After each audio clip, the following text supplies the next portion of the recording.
জনগণের কাছে দায়বদ্ধ নির্বাচিত সরকার না আসলে গণতন্ত্র উত্তরণের পথ ঝুঁকিমুক্ত হবে না বলে মন্তব্য করেছেন বিএনপির ভারপ্রাপ্ত chairman Tarique Rahman.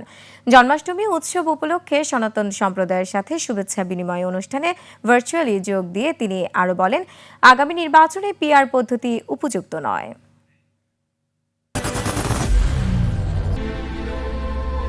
I am Ox. এই নির্বাচন অনুষ্ঠান নিয়ে কোনো রাজনৈতিক ব্যক্তি বা গোষ্ঠীর বক্তব্য, মন্তব্য কিংবা নিত্য নতুন শর্ত বা শর্তের প্রস্তাবনা সামগ্রিকভাবে জনমনে বিভ্রান্তি সৃষ্টির একটি কারণ হয়ে দাঁড়িয়েছে।